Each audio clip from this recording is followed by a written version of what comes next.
Hello, thank you for tuning in. So, my name is Jamie Denise, and this is like really my first official video. Um, and I am going to be sharing my weight loss surgery story, basically, just giving some information.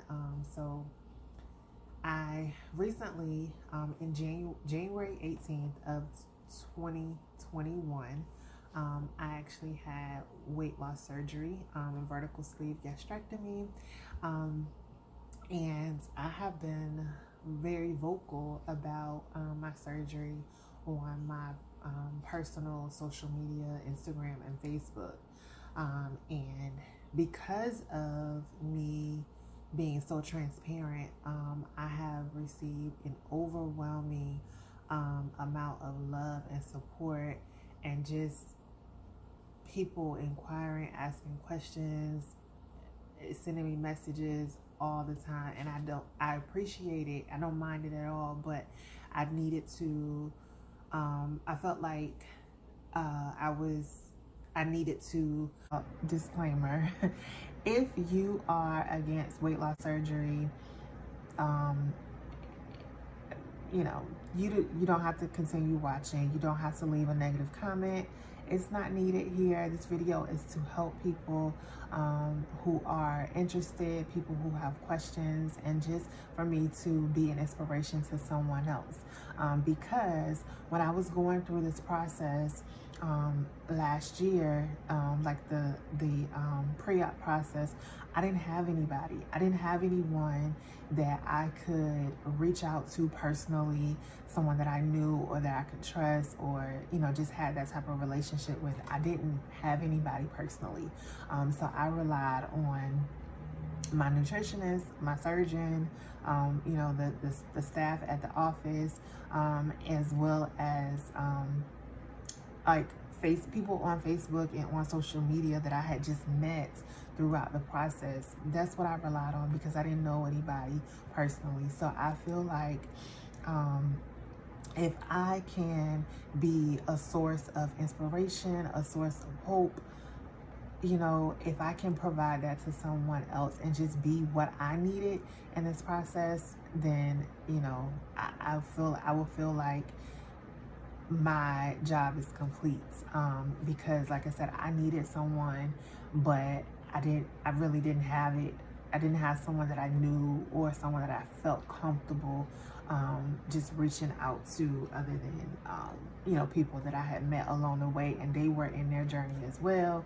But I sought out for that because I didn't have anybody.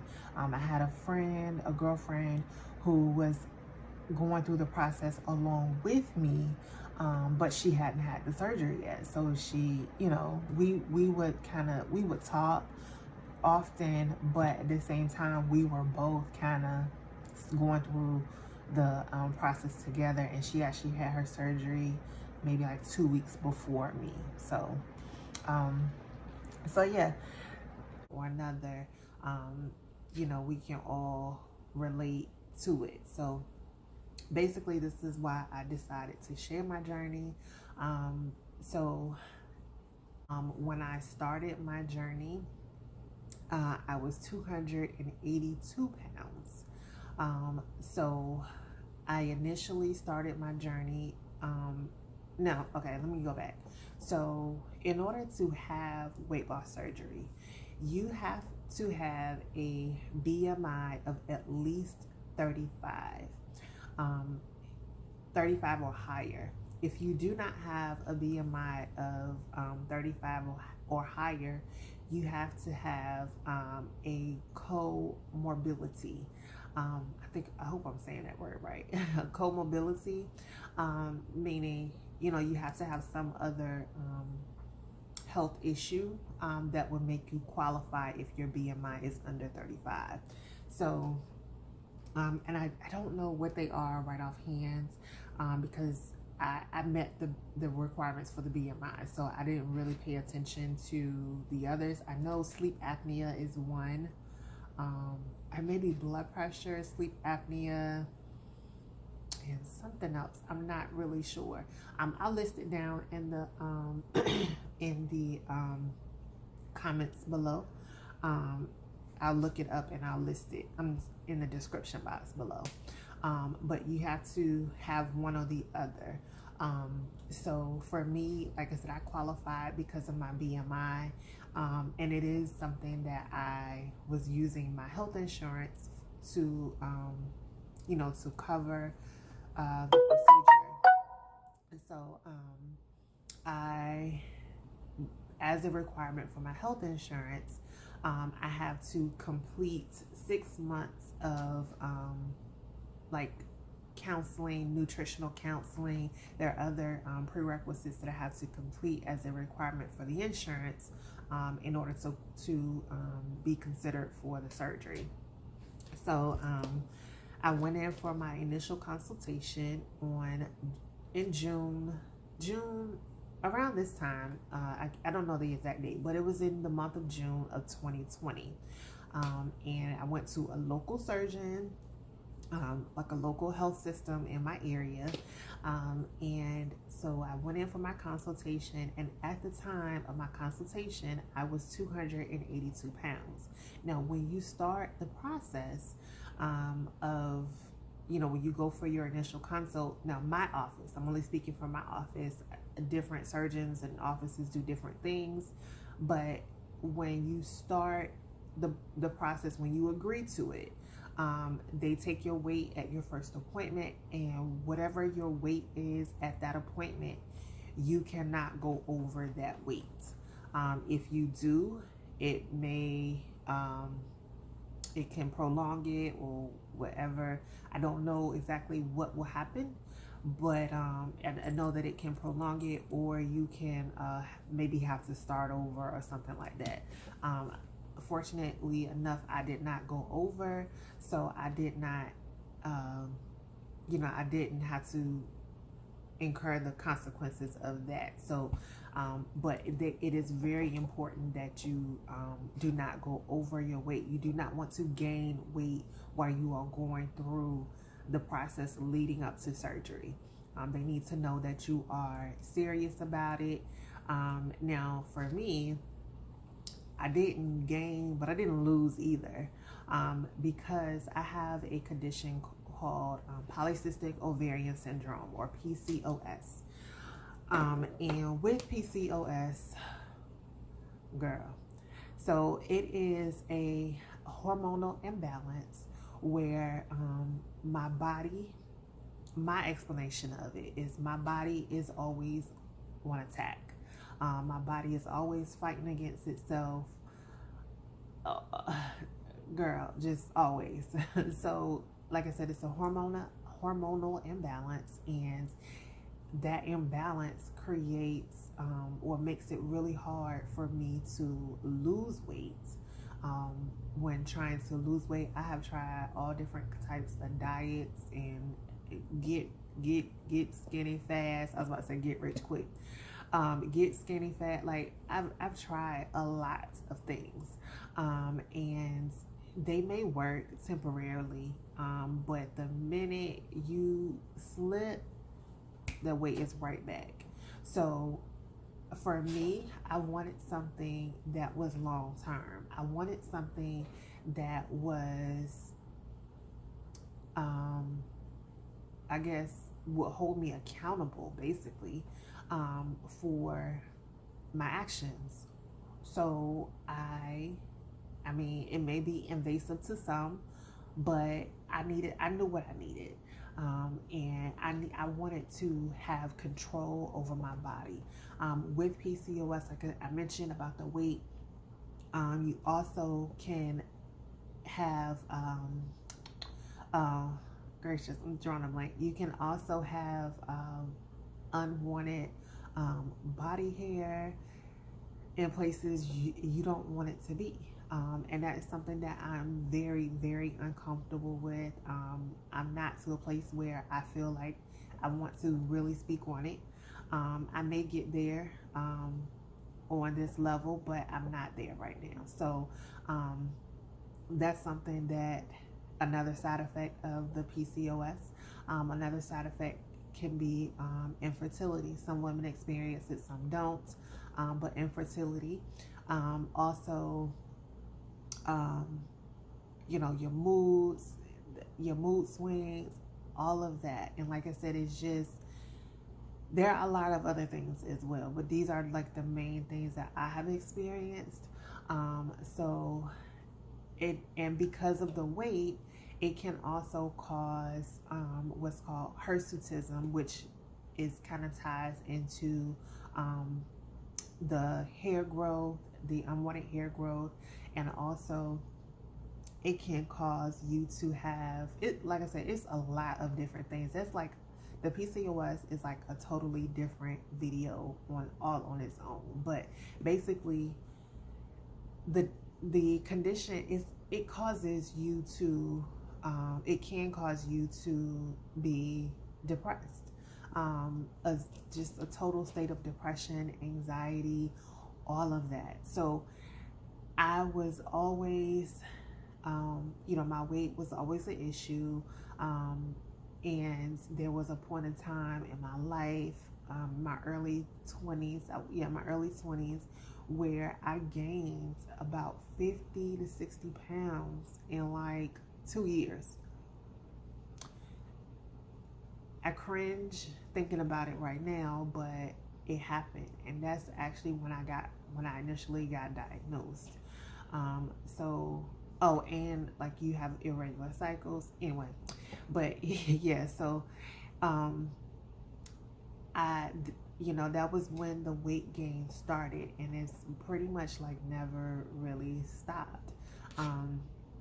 So I knew that in order for me to take control over my health, in order for me to feel better about myself overall, regardless, like I said, PCOS just had me in a complete depression, and I was in a depression for years.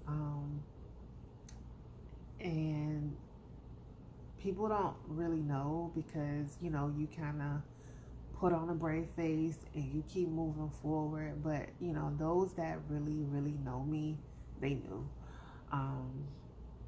But, you know, it's not something that I built or anything like that. But if you knew me, if you know me like that, and you really, really understood what I was going through, then you knew where my depression came from.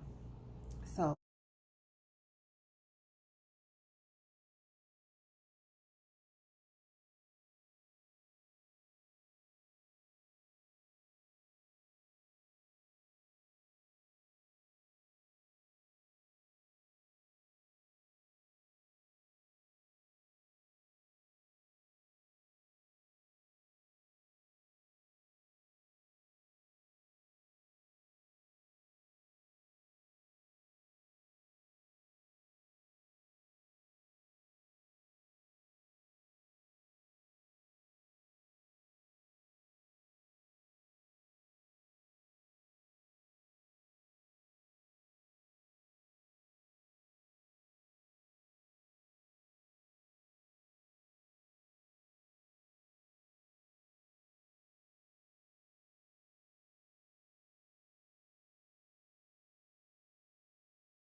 okay, so fast forward to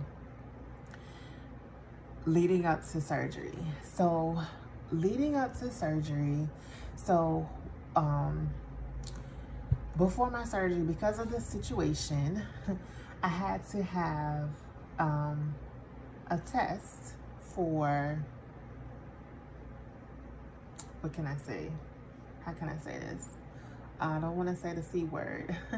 So I had to have a not a vaccine, a virus test. before surgery to make sure that I didn't have that virus. Y'all know what I'm talking about. So you have to get that, like, my surgery was on a Monday. I got that done on a Thursday. So you have to get that. That was like mandatory that I got that. And also before surgery, now different offices, different surgeons do different things. But my surgeon required me to be on a liquid diet 1 week before surgery. What that does is it creates, it shrinks your liver so that when you go into surgery, your liver is not swollen or in the way of, you know, the stomach area for your surgery. So you have to do a 1 week liquid diet. Some surgeons don't require it, but my office did. And to be completely honest, I thought it was going to be horrible, but it was not. Because, and I think it was because my mindset had already shifted. I was ready. When I tell you, I have been praying, and let me tell you, the whole time during the process, the whole 6 months from January until now, and it won't stop, but I have been praying to God, like, God, if this is not what you want me to do, God, just speak to me, let me know, give me a sign, give me a reason, just let me know if this is what you want me to do. And when I tell you, everything just kept aligning. I mean, from the very beginning, I had no hiccups in my pre-op process. Nothing. No issues. No appointment cancellations. No issues with the staff. I mean, everything aligned. Y'all, when I tell you, God blew my mind, like, and everything, like, I would, think, like, oh, this is probably gonna be a hurdle. Nothing. And I thank God for that, because it really just assured me, just kind of reassured me that I was making the right decision.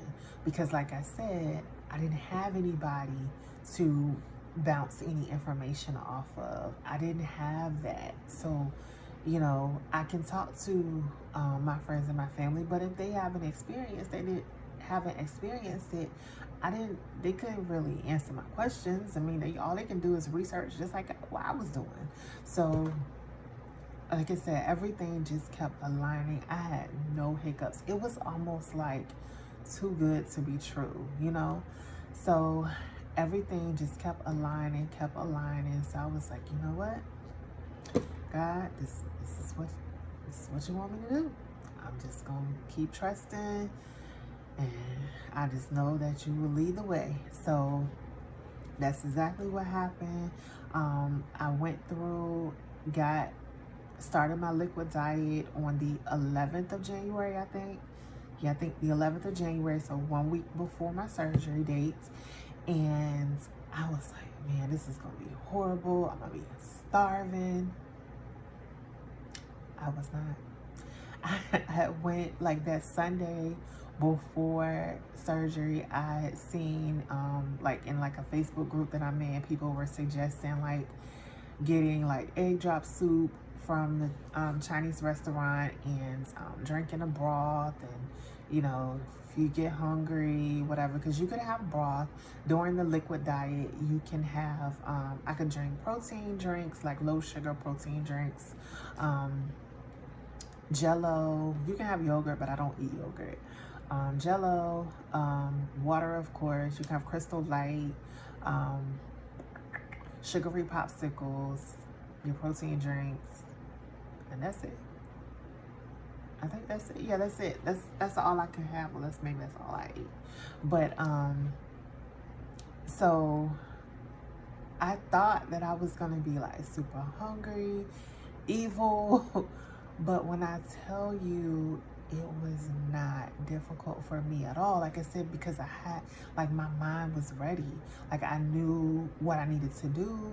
I knew that I needed to do that whole week. I was terrified to cheat. I was terrified to eat because I did not want to, like, all that time I had invested, it was like, I'm not gonna get on that table and they tell me that, oh, your liver is too swollen, so we can't do the surgery. Oh no, I was not going. That was not going to be happening to me, because it does happen. So I was determined that I was not going to cheat. I was going to be on liquids for 7 days. So I thought that it was going to be impossible. So I bought all this stuff. I bought all this soup the day before that Sunday, thinking that I was like, oh yeah, I'm gonna have this broth for a couple of days. I'm gonna, ration it out.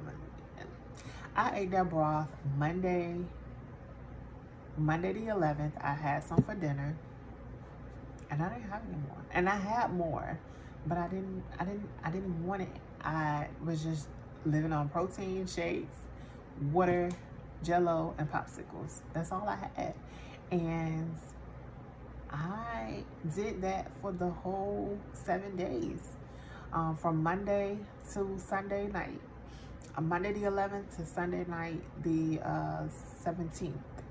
Yeah, the 17th. So, and it worked. I did not have any issues. I was not hungry, because I enjoyed the protein shakes, so they kind of kept me full, and I got through that week just like that. I shocked myself. I was cooking for my family, everything, and it did not faze me at all. I would just cook for them. That was it. Like, it did not faze me. I didn't taste any of the food. Like, I shot myself, honestly, because I was like, this is going to be the worst week ever. So, but it wasn't. So surgery day came, and because of the situation, I was very nervous because they couldn't tell me whether or not my husband would be able to come to the room and be there for me after my procedure. They kept saying that they didn't know. The hospital policy changed from day to day, so I would just only be able to find out the day of. So we get to the hospital. Hospital is about 45 minutes away. I was had to report to the hospital at 8:30 or 7:30 or something like that. So we got to the hospital, and my husband couldn't come in with me at that moment. So he just kind of walked me inside. I checked in, he walked me inside, and then once they called me to go back to the pre-op area, then he left and just sat outside until after my surgery was over. But the whole time, y'all, I was so nervous, because, like I said, I had never had any type of surgery before. I had never, it was all new to me, and for me to have to go through it alone, I was most fearful about that. My husband, he's had surgery before. He was like, girl, you'll be fine, but I was nervous because it was new. It was new territory for me.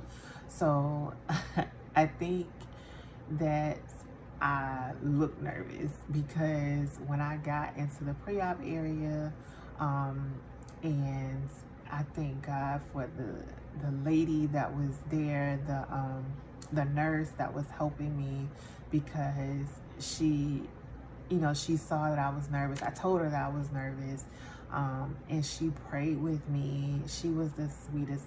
Her name is Miss Cherie. She was the sweetest lady ever, and she was just what I needed because, like I said, she prayed with me for me to calm down. She told me that I was going to have a successful surgery. God had me. He didn't bring me this far to leave me. Like, she reassured me like she was my mother.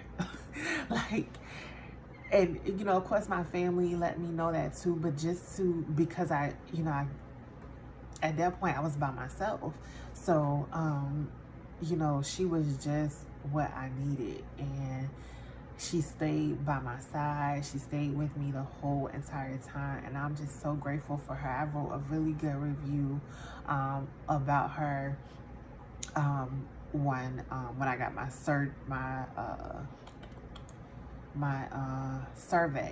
from the facility. But situation, um, they weren't allowing well, the time that I tried, they weren't allowing you to send gifts or things to the facility. So I would try again because I appreciated her so much. And it was nothing but God, because there were other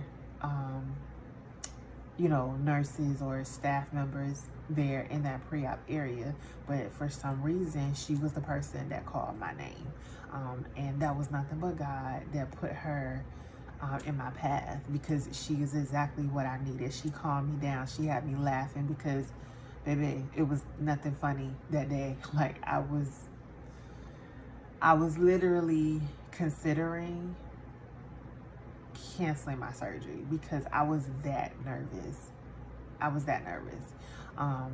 And I was literally considering just going back home, honestly. So, got through the pre-op,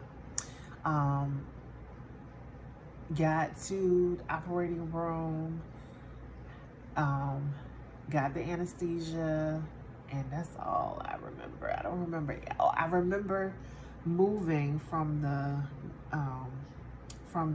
like the gurney, I think is what it's called.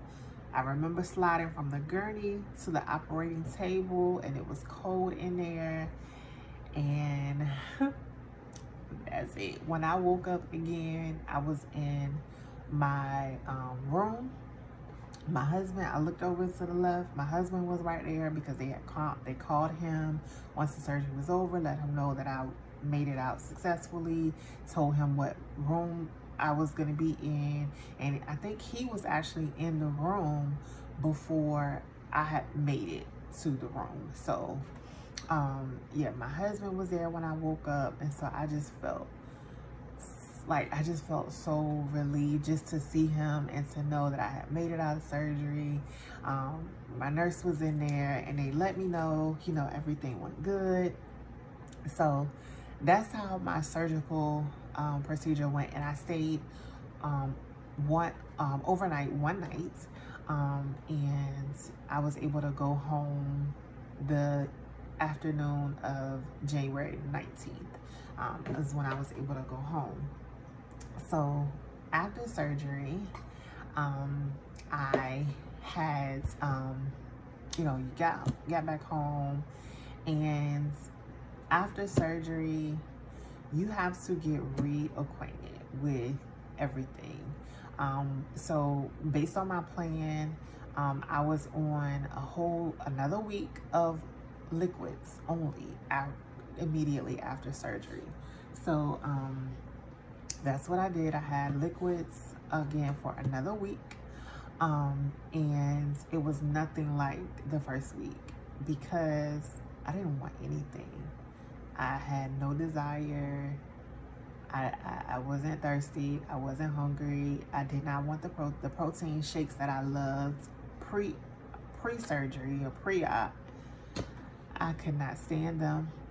They tasted like I didn't want it. I didn't like it. Nothing tasted good. Nothing that I drank tasted good. The only thing that I could do was eat popsicles. That's the only thing that soothed me. So I would eat popsicles and eat popsicles and eat popsicles, sugar-free popsicles, and I was able to get my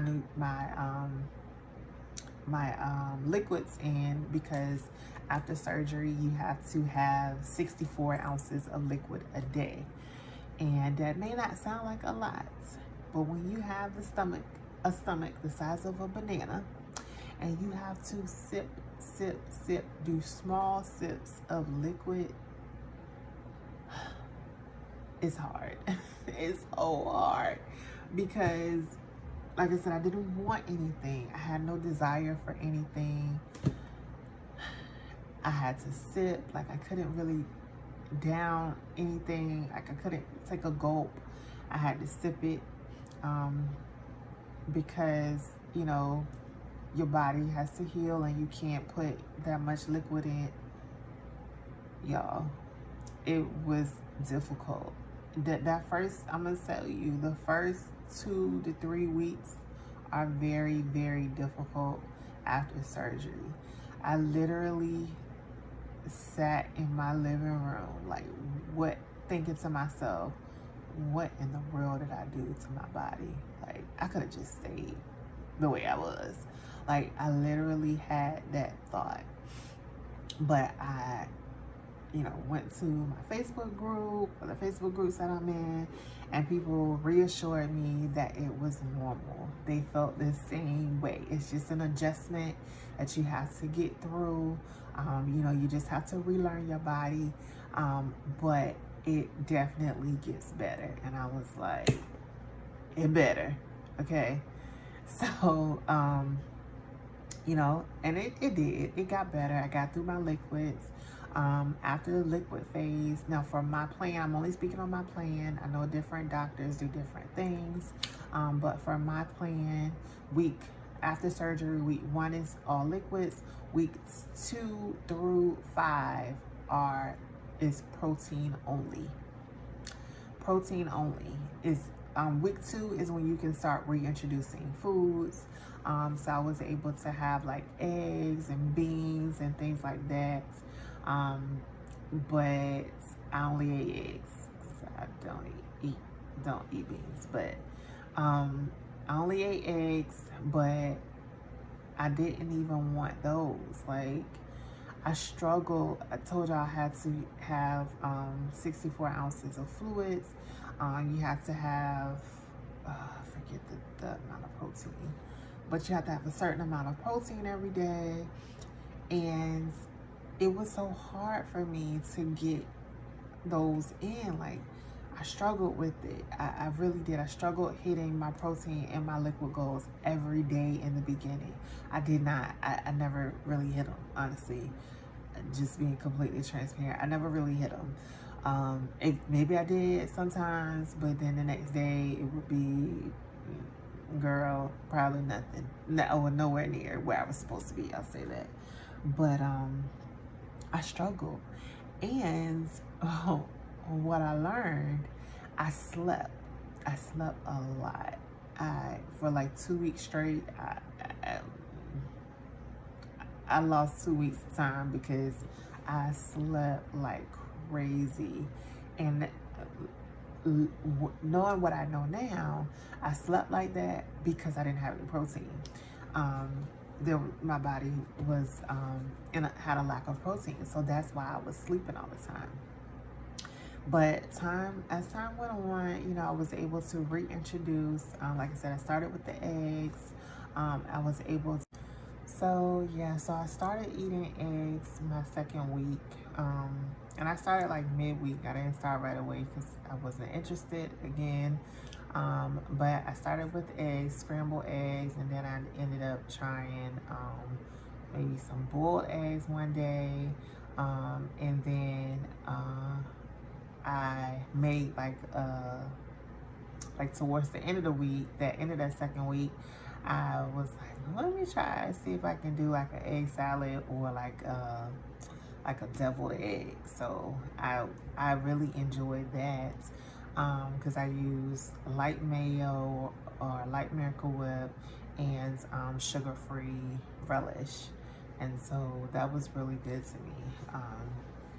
So that's what I had. Then the following week, week 3, I was able to introduce like chicken, soft chicken, I think fish during that week. So I was able to, just kind of reintroduce more food little by little.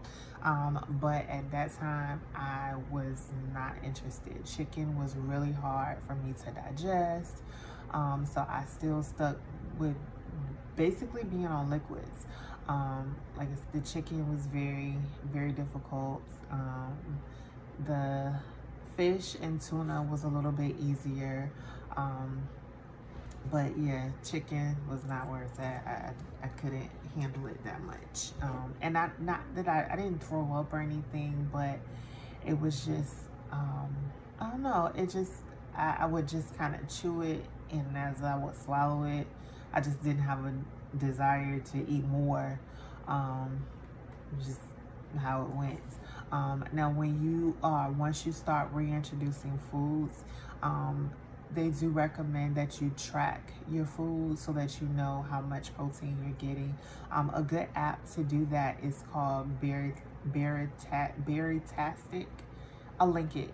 Not link it, but I will put it below. But I love that app because not only can you track your food, you can add reminders in there for like your water and all of that.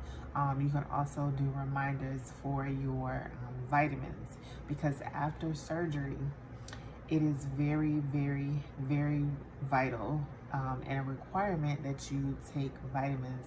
You have to basically take vitamins for the rest of your life, because you are on a restrictive diet and you cannot eat as much food as you did prior to surgery. In order to get the nutrients that your body needs, enough nutrients that your body needs, you have to take vitamins. So if you know me, that I struggle with taking, like remembering to take medicine and do stuff every day. It's just hard for me to remember. I don't know. I don't know why I'm this way, but I did not start taking my vitamins when I was supposed to.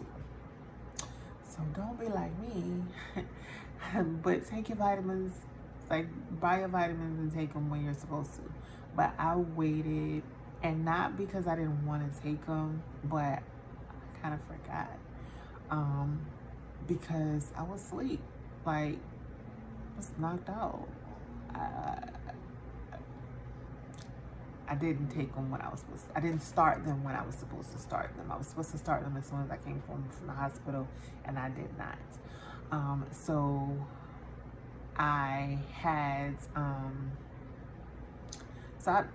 I think I started taking them at maybe like week 3 or 4.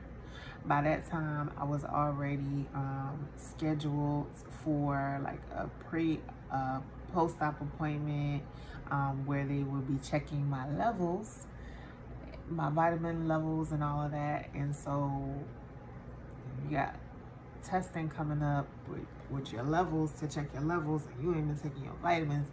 That can be, that can kind of create panic. So yeah, so I ended up taking my vitamins, getting them in my system, and still sometimes forgetting to take them every day, but I was taking them some days. It was, we got through it. And luckily, when I did get my levels checked, when I got my lab work done, all my levels were in range. Everything was good. And again, like I said, God's still aligning, still, making things happen for me, because I just knew that my levels were going to be trash, honestly. No other word for it. I just knew my levels were going to be horrible, but they weren't. And so I just felt like such a relief. So I was like, okay, I know I have to do better.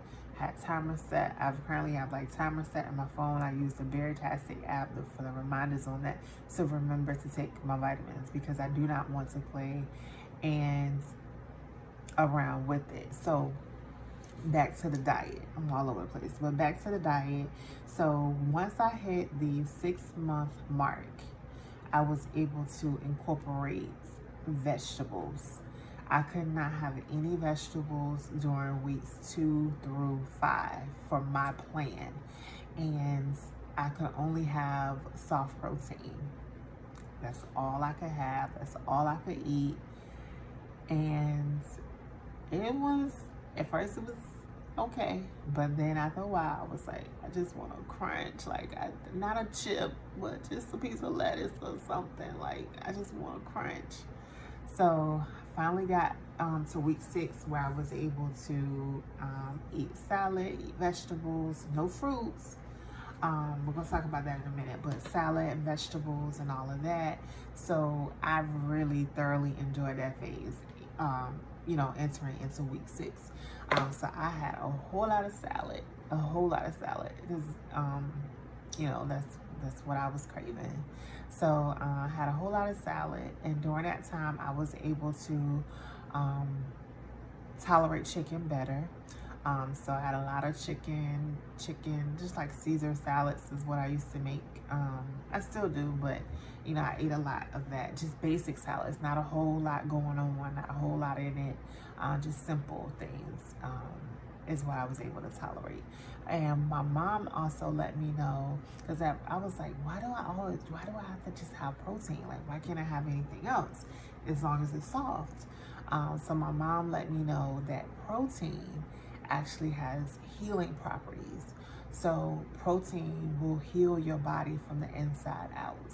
And so that made sense to me. So that's why, they recommend, so all soft protein during those early stages, because it helps your body to heal. So that's why I was like, okay, this nutrition plan, this is a good nutrition plan, because it's definitely geared towards your healing, and make you're putting foods in your body that will give you nutrition or the nutrients that you need, but it also has those healing properties. So I was like, okay, they're on to something, so make sure I do what I'm supposed to do. So like I said, week 6 I introduced fruits and vegetables, and not fruits, I'm sorry, just vegetables. And so I'm honestly still there. I'm still at that stage. I really haven't introduced much else. With the way it's set up after your after surgery. So you meet with your dietitian at your 6-week mark, and I don't think I had another visit with her.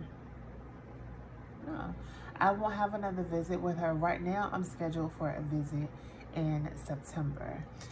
That'll be my like 9-month appointment. So yeah, so I started eating eggs my 2nd week, and I started like midweek. I didn't start right away because I wasn't interested again.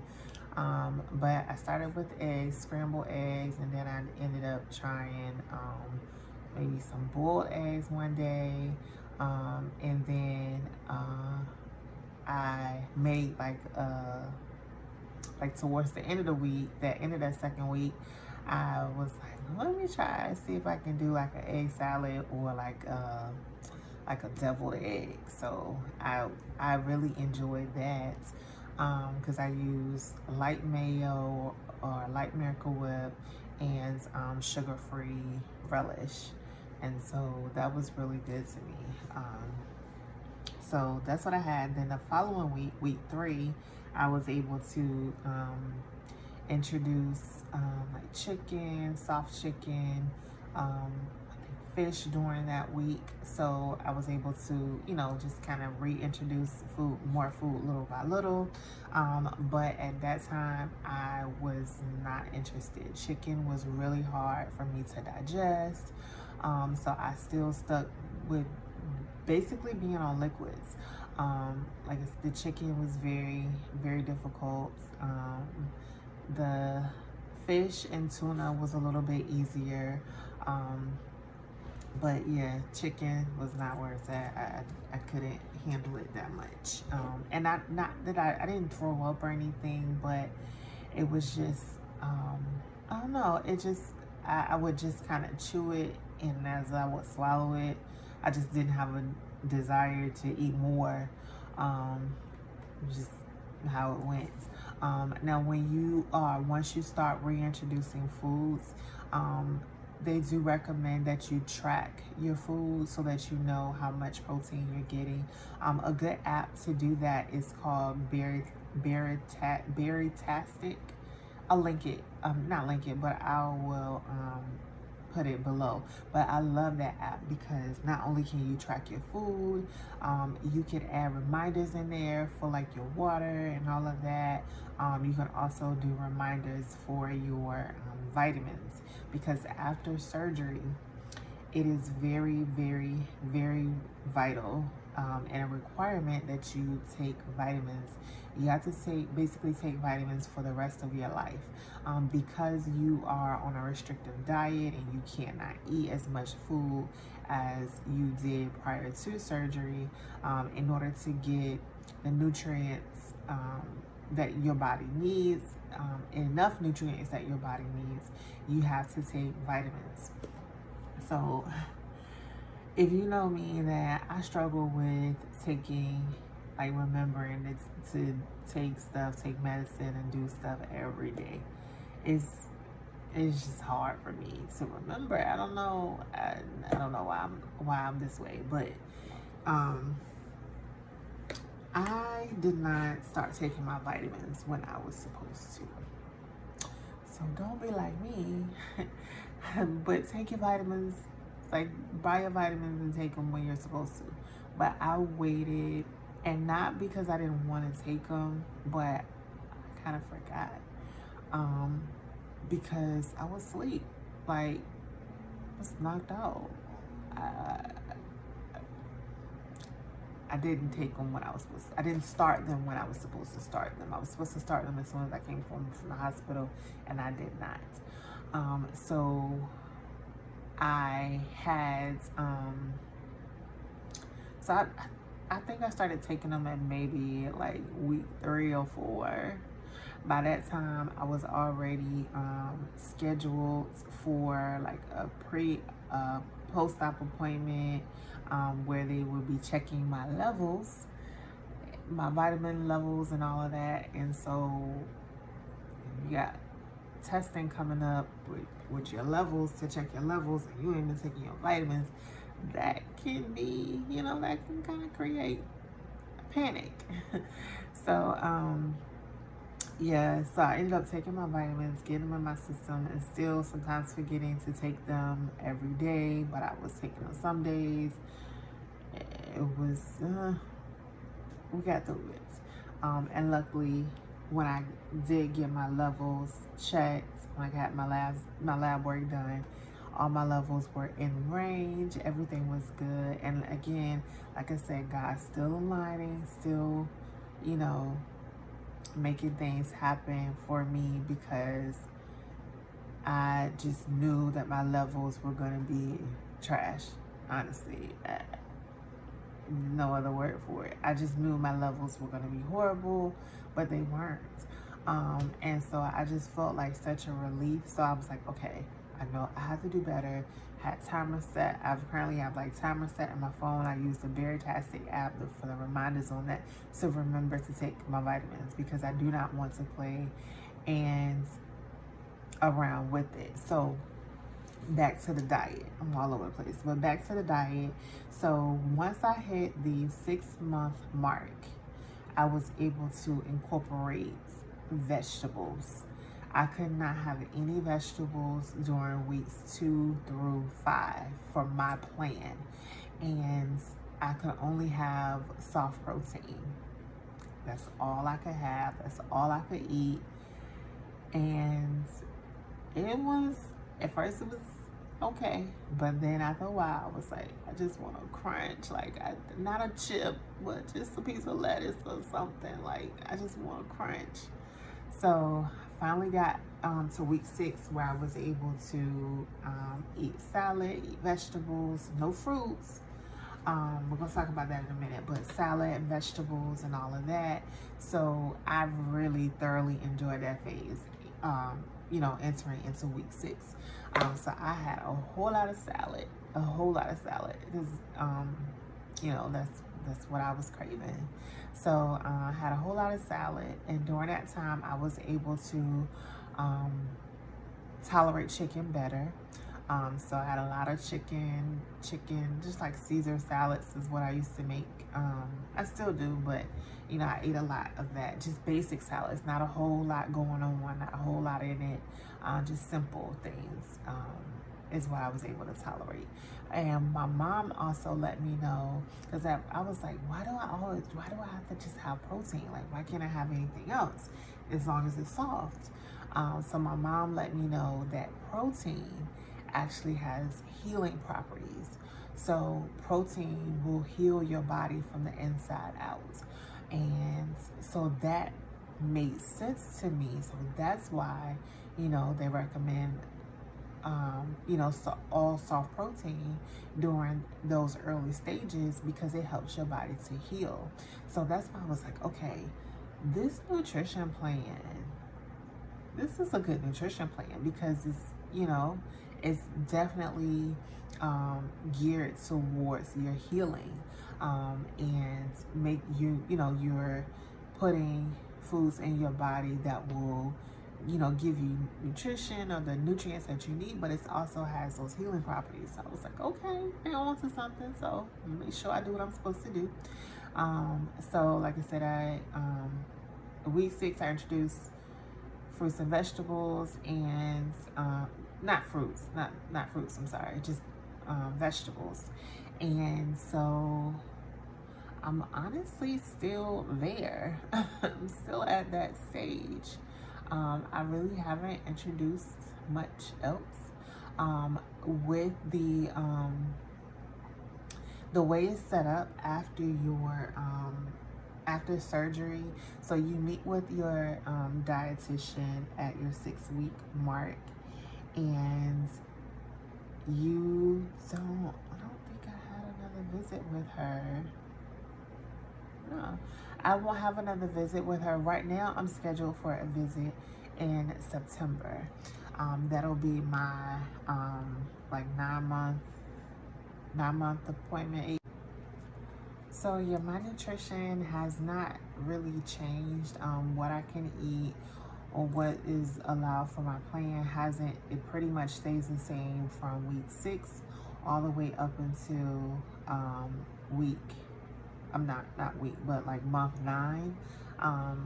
So my next appointment is scheduled for September. However, I am almost to my goal, which is like 180, 190. And so I will need to reschedule or to make that my next appointment sooner, because I will have to enter what they call maintenance phase. And what that is, you know, when you get to your goal weight, then you will start to reintroduce good carbs as well as fruits to your diet, so that it will help you to maintain the weight, or the weight that you know, your desired weight, basically. And your desired weight, everyone's desired weight is different, but as long as on the BMI chart, as long as you do not. Okay, so I actually did speak to my nutritionist. She did call me back. Like I mentioned in the other clip, this video was recorded over a couple of days because I was missing things. I had to kind of put it together and re-record and all of that. So anyway, so I have scheduled an appointment actually. So I actually I meet with her again in June. No, this month is June. In July. And that'll be at my 6-month mark. So I'll meet with her again in July. And by that time, I will be closer to my goal. Like I said, I'm at 196 now.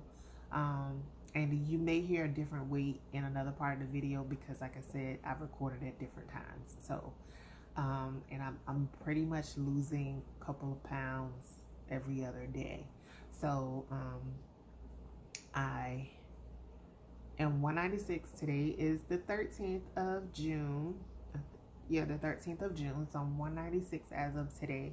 And so by the time I meet with her in mid-July, I will more than likely be in the 180s or somewhere. So that's like my goal range. And with the procedure for my off for my surgeon recommends that I be within a range weight. Their goal for me is 160, but that's not where I want to be. So I, based on my height and my size and just how I know my body to look at a certain size, I just would like to be more around 180, between 180 and 190. I'm good there. So based on the BMI chart, that is considered to be overweight and not obese. So they're okay with me being that size as long as I am not obese, based on the BMI chart or whatever. But so with my height being 5'7", 180 to 190 is good. I think the BMI is like 29 or something like that. 29 point something around there. But like I said, the category is just overweight, and that's fine. I'm fine being overweight. So that is my goal. So I want to meet with her, and basically for my nutrition plan, at what I'm thinking based on my conversations with her, typically they don't do 6-month appointments. They do the 6 weeks, and then the next appointment is 9 months. So that's a pretty big gap. But a lot of times people are, that during that gap time, they are still in weight loss phase. So it's fine if you're still losing, but since I'm to my goal, my diet has to change. And what will happen is, in order for me to maintain the range where I want to be, I will reintroduce fruits into my diet because I currently do not eat fruits. And also, I think I'll be able to reintroduce like beef if I want to, because I currently don't eat beef either. And maybe some carbs, some good carbs, maybe sweet potatoes and things like that, because I do not eat that now. So, and some other things as well. I just don't know exactly what, because like I said, I haven't met with her yet. But I know it'll be introducing more things into my diet. Like I said, the fruit has sugars, and I do not do sugar. I do not do sugar at all. With my PCOS, sugar is my downfall. So I do not. The most that I'll do is maybe a little bit of like Crystal Light and things like that, and they have like artificial sweeteners in them, not pure sugar, but there are artificial sweeteners in that, and I'm fine with that. So that's pretty much all I would do, and I think that has been the reason that I have lost weight so quickly, is because my body has no sugar. And with the PCOS, my body will hold on to that, and I carried all of my weight in my tummy, all of my weight in my stomach, and it made me very, very self-conscious with clothes and just my body overall. So because of that, like I said, the no sugars or anything like that, I've been able to, get the bloat all the way down, which is crazy. And like I said, I think that's why I'm losing so quickly, because I'm not digesting any sugar into my body. And so my body is just primarily built on protein, protein and vegetables. Now I do have a few bad habits, but it's not sugar.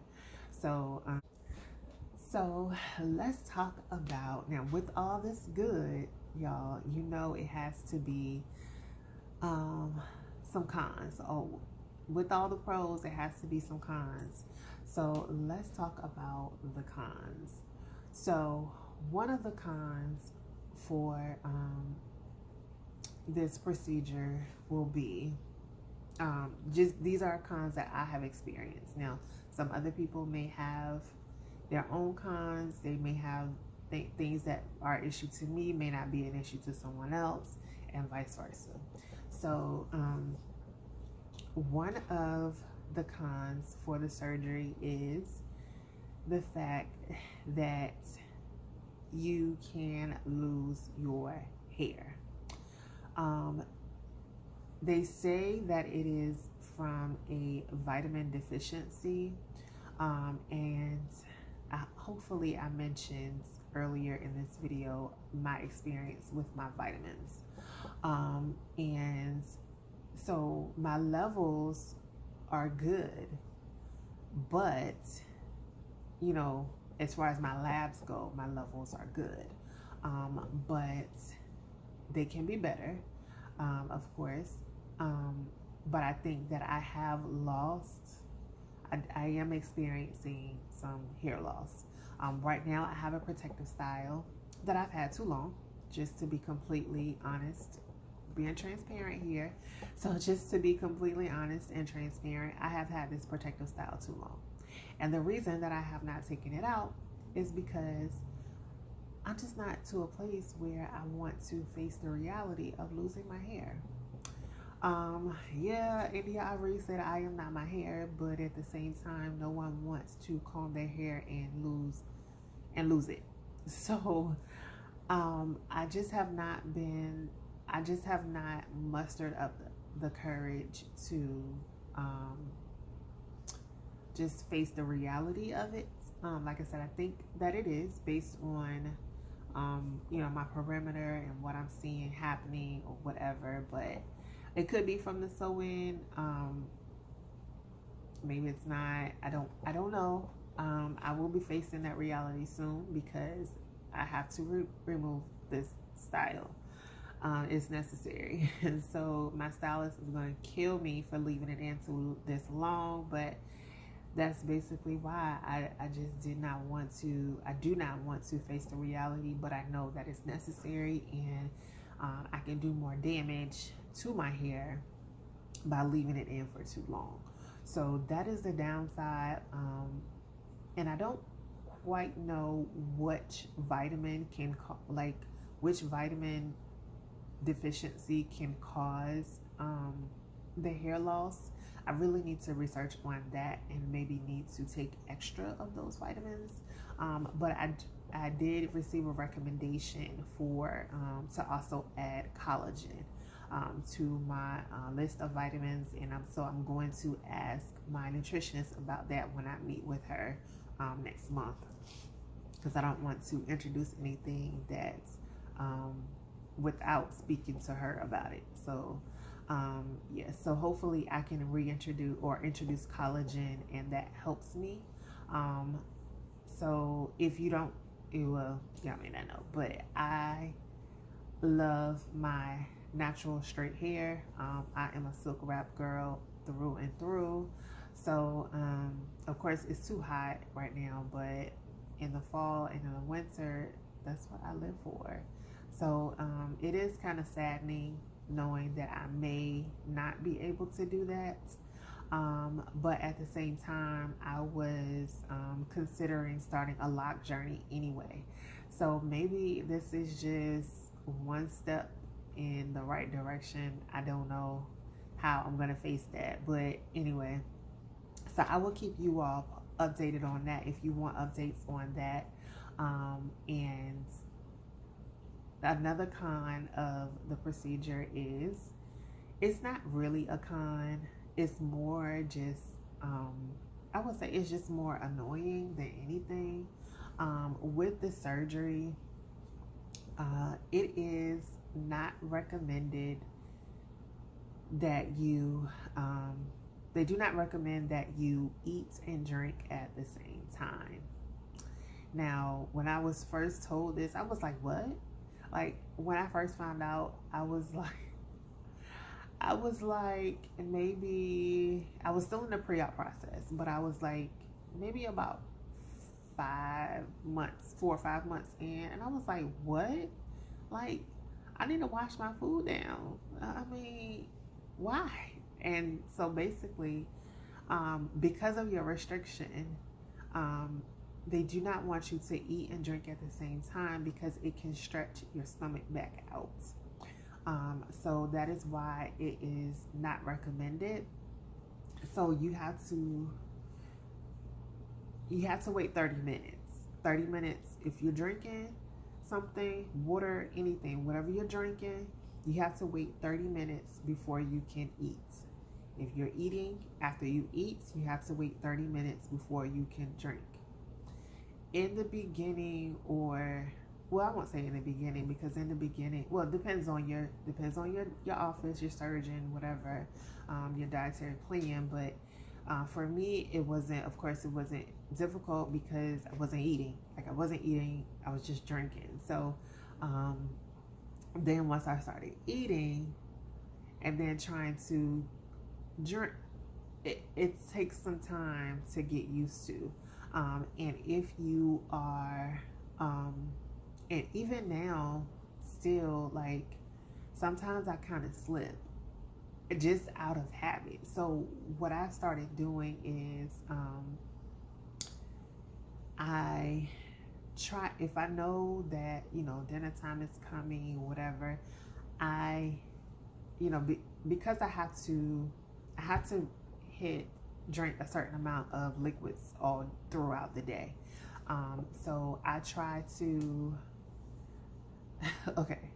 So in the morning when I get up, I drink. I drink some water, try to get down a bottle of water. After that, I will eat some breakfast. After that, I'll wait maybe about 30 minutes to an hour, whatever. After that, I will drink like a protein shake like mid-morning. After that, I will eat again for lunch or whatever. After that, I will drink another bottle of water.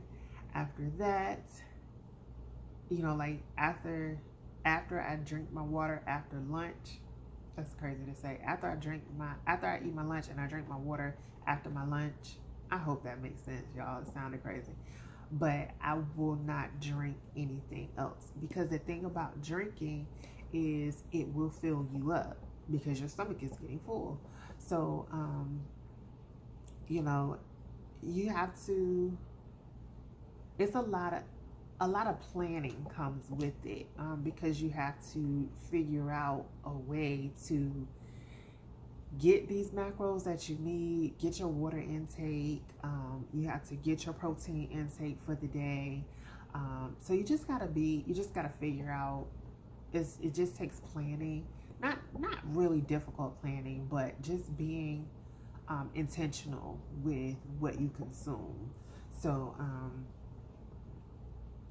that is, you with the surgery, it is definitely, like I said, you have to be very intentional and just very aware of what you're doing so that you make sure that you get what you need, because you got to take your vitamins and your intake.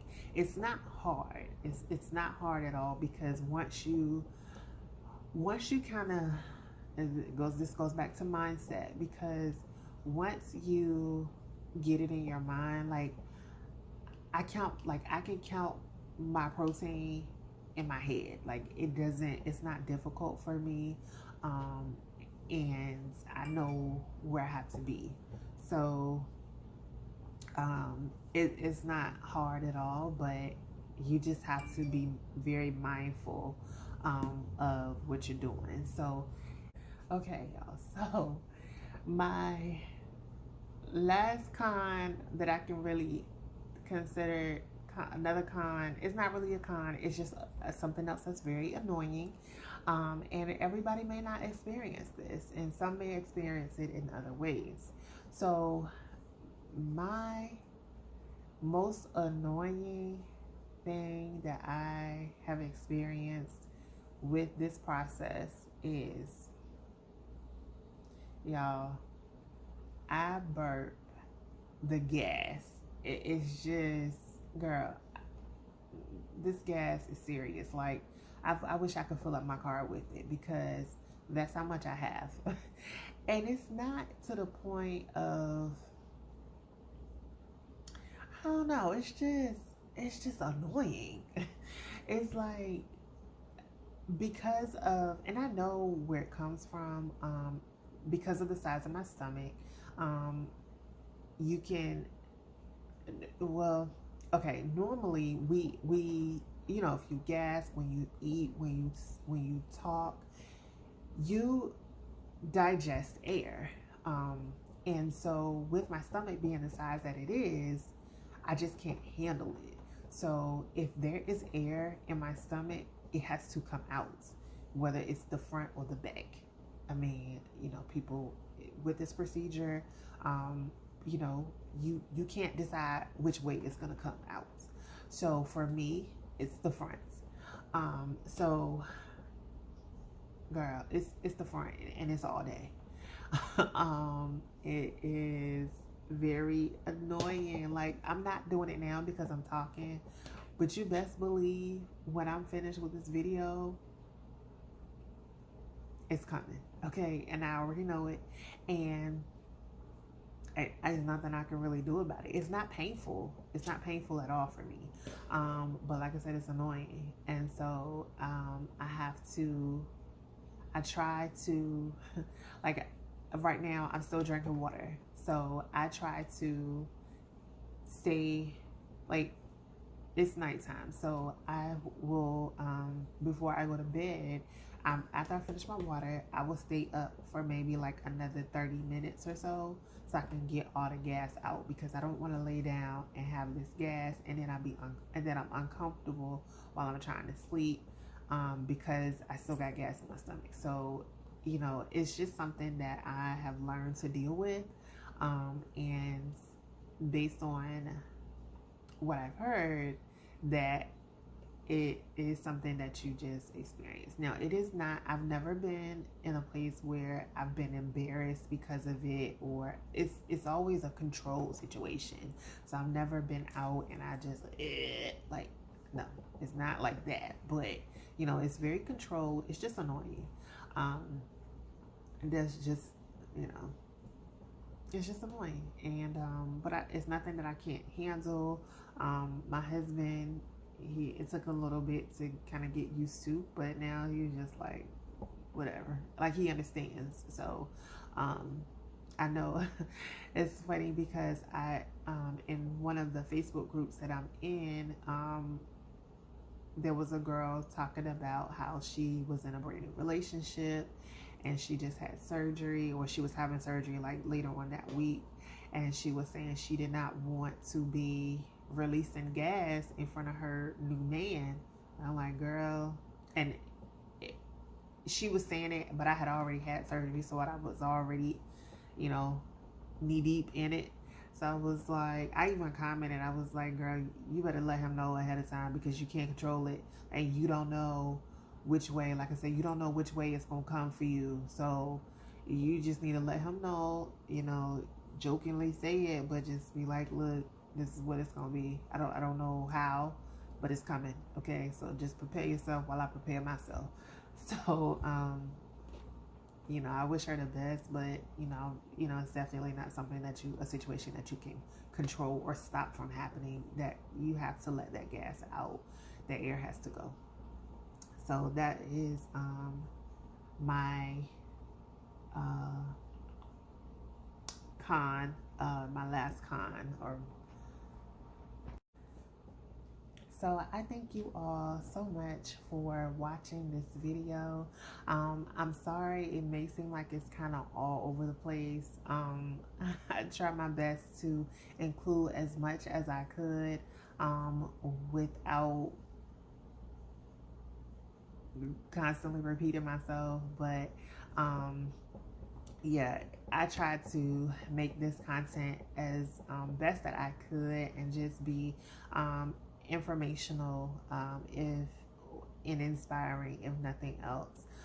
Like I said, I went through this journey pretty much alone, and while it can be done, it doesn't have to. You don't have to go through it alone. So if I can be that source of strength, that source of support for someone, that, you know, just like what I needed in my journey when I was starting my journey, then I'm more than happy to do that. So if you have any questions, definitely leave them below, or you can send me a message. I guess you can send messages on YouTube, or you can just follow my Instagram and you can message me there. I will leave my handles and everything in the description box, so you can definitely, my page is public, so you can follow me. We can interact. You can ask me any questions related to my journey, or what have you. Now, I am, like I said, no expert in this topic. I am not a surgeon by far, and I'm not a dietitian at all. So I can only share with you my experience or the things that I have learned along the way. But at the end of the day, you know, you have to do your own research as well to figure out what works for you. So again, I thank you all so much for watching. If you have any questions, leave them below, because I will be taking, if I get a lot of different questions, then I will do like a Q&A portion when I come back and do the next update, so that I can answer your questions that way. If you want to know anything, so yeah, so leave a comment below if you have any questions or anything like that, and I will check you all later. Talk to you soon.